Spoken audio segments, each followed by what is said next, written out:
Assalamualaikum warahmatullahi wabarakatuh. Bismillahirrahmanirrahim. Alhamdulillahirabbil alamin.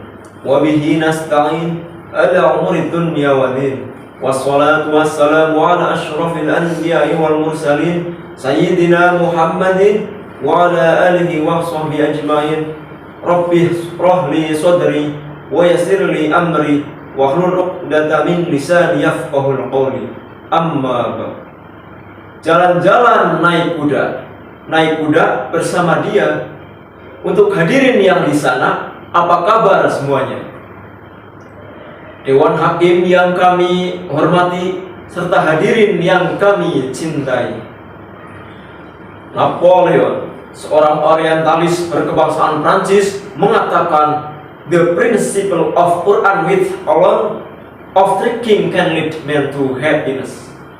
Al-Quran adalah prinsip dan merupakan satu-satunya kitab suci yang dapat mengantarkan kepada kepulauan dan bahagia. Ungkapan tersebut, hadirin, mengisyaratkan kepada kita bahwa Al-Quran laksana lampu penerang hati dalam menembus liku-liku perjuangan yang panjang membentang. Al-Quran adalah laksana benteng yang kokoh dalam mengcounter tipuan dan godaan syaitan.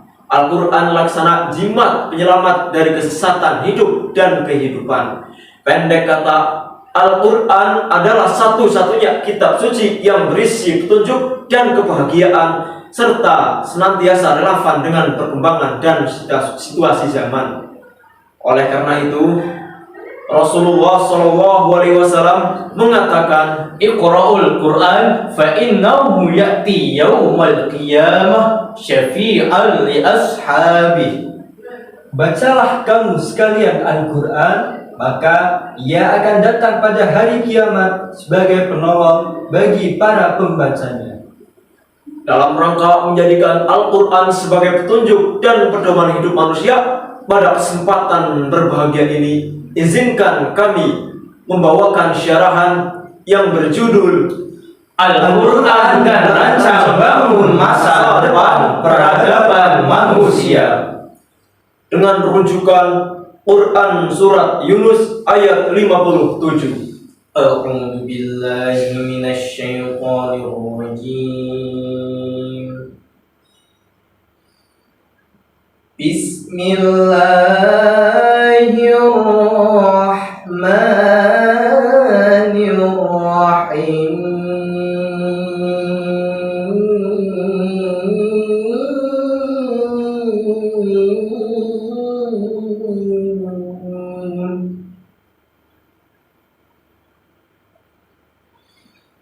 Ya ayyuhan nasu qad ja'atkum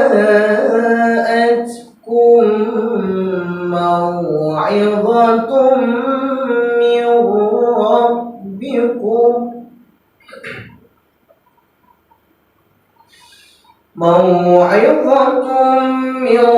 rabbikum wa shifaa'un lima fis suduri wa hudan wa rahmatun lil mu'minin.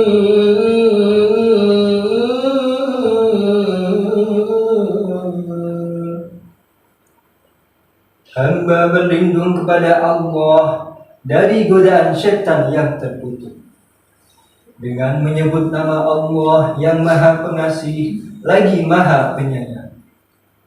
Wahai manusia, sesungguhnya telah datang kepadamu pelajaran dari Tuhanmu dan penyembuh bagi penyakit-penyakit yang berada dalam dada dan petunjuk serta rahmat bagi orang-orang yang beriman. Hadirin rahimakumullah, ayat tadi dalam ilmu balaghah termasuk khobari au inkari, yang menginformasikan sekaligus menegaskan bahwa sungguh telah datang kepada manusia Al-Quran yang memberi petunjuk kepada jalan yang lurus dan mengeluarkan manusia dari kegelapan. Lalu, apakah fungsi fungsi dan peran Al-Quran itu hadirin dalam merancang bangun peradaban manusia.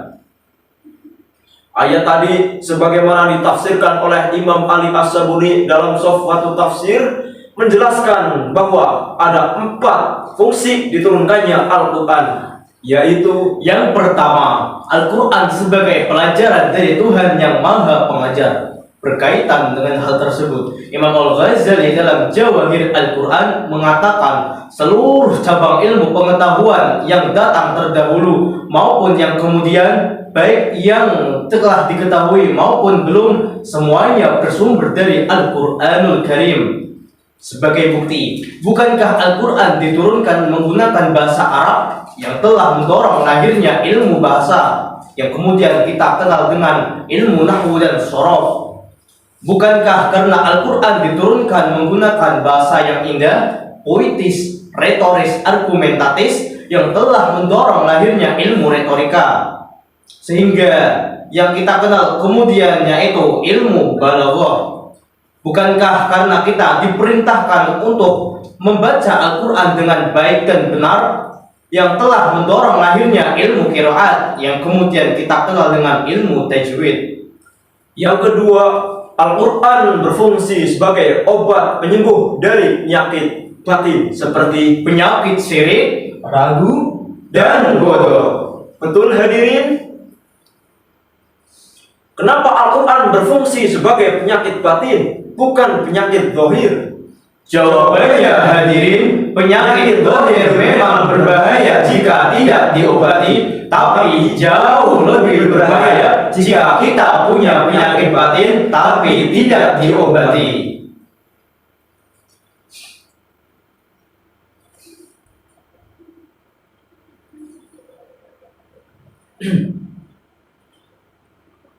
Betul hadirin? Dengan demikian, penyakit asma, jantung, tumor memang berbahaya dan dapat merusak tubuh manusia. Tapi penyakit sombong, iri hati, dengki, frustasi, korupsi, haus kursi, menghalalkan segala cara untuk mendapatkan jabatan dan popularitas diri jauh lebih berbahaya dan dapat merusak tatanan hidup masyarakat dan bangsa. Oleh karena itu hadirin, Al-Quran diturunkan dengan memberikan perintah dan larangan, janji dan ancaman, dan memerintah kepada manusia untuk mentaatinya dan mengamalkan seluruh isinya. Dengan mengamalkan Al-Quran, insya Allah segala penyakit hati akan terkikis habis dari diri kita. Pantas kalau Abu Farida Muhammad Nijad dalam bukunya Aliz Nafsaka bil Quran mengatakan Al-Quran adalah obat yang sempurna bagi segala macam penyakit, baik itu penyakit zahir maupun penyakit batin. Kemudian yang ketiga, Al-Quran berfungsi sebagai petunjuk bagi manusia dari kesesatan. Al-Quran diturunkan Allah untuk memberikan petunjuk kepada manusia, membimbing dan membawanya kepada keselamatan baik di dunia maupun di akhirat. Berkaitan dengan hal tersebut, Bapak Profesor Dr. Quraisy Shihab dalam wawasan Al-Quran mengatakan seluruh ayat yang ada dalam Al-Quran seluruhnya berisi ajaran yang relevan dengan perkembangan dan situasi zaman, mampu memberikan solusi terhadap berbagai permasalahan manusia, baik yang bersifat ibadah ritual maupun sosial, termasuk di dalamnya terdapat tentang aturan ketatanegaraan. Yang keempat, rahmatun lil mu'minin, ay rahmatun li ahlil iman. Al-Quran berfungsi sebagai rahmat bagi insan yang beriman.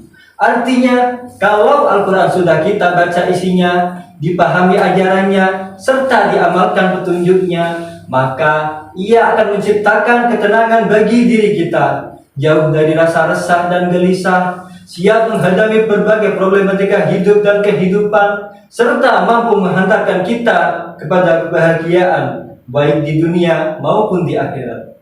Oleh karena itu, dalam rangka menjadikan Al-Quran sebagai petunjuk dan pedoman hidup menuju peradaban manusia yang Qurani, maka kita baca Al-Quran, kita pahami isinya, kita renungkan maksudnya, dan kita amalkan ajarannya. Sehingga dengan cara ini kita mampu hidup bahagia baik di lingkungan keluarga, masyarakat, maupun negara dan bangsa. Dan Allah pun akan menganugerahkan keberkahan kepada kita, penduduk bangsa ini. Allah Subhanahu wa taala berfirman dalam Quran surat Al-A'raf ayat 96. ولو أن أهل القرى آمنوا واتقوا لفتحنا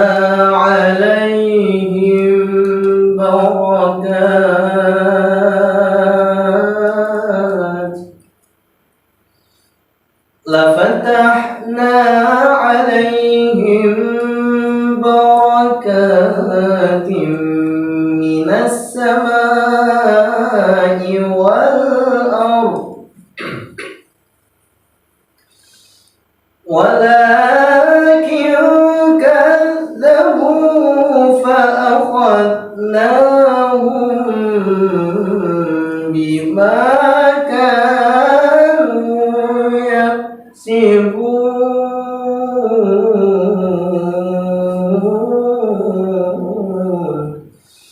فأخذناهم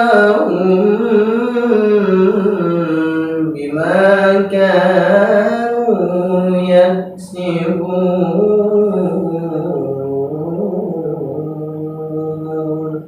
صدق الله العظيم. Dan sekiranya penduduk negeri-negeri beriman dan bertakwa, pasti akan kami limpahkan kepada mereka berkah dari langit dan bumi. Tetapi mereka mendustakan ayat-ayat kami, maka kami akan menyiksa mereka disebabkan perbuatannya. Maha benar Allah atas segala firman-Nya. Hadirin wal hadirah rahimakumullah.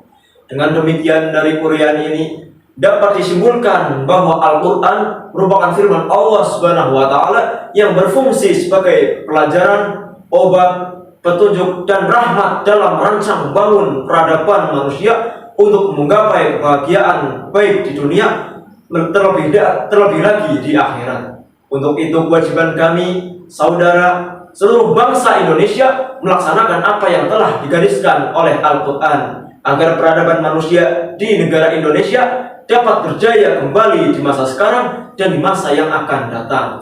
Amin. Demikianlah yang dapat kami sampaikan. Mohon maaf atas segala kekurangan. Sebelum menutup syarahan kali ini, izinkan kami membawakan sholawat yang mengekspresikan kecintaan terhadap Al-Quran dan Rasulullah. Al-Qur'ani samdi ajnu khabasal ardi wa nafli wa fardi wa minal ayati sanafaydi sawahidu ya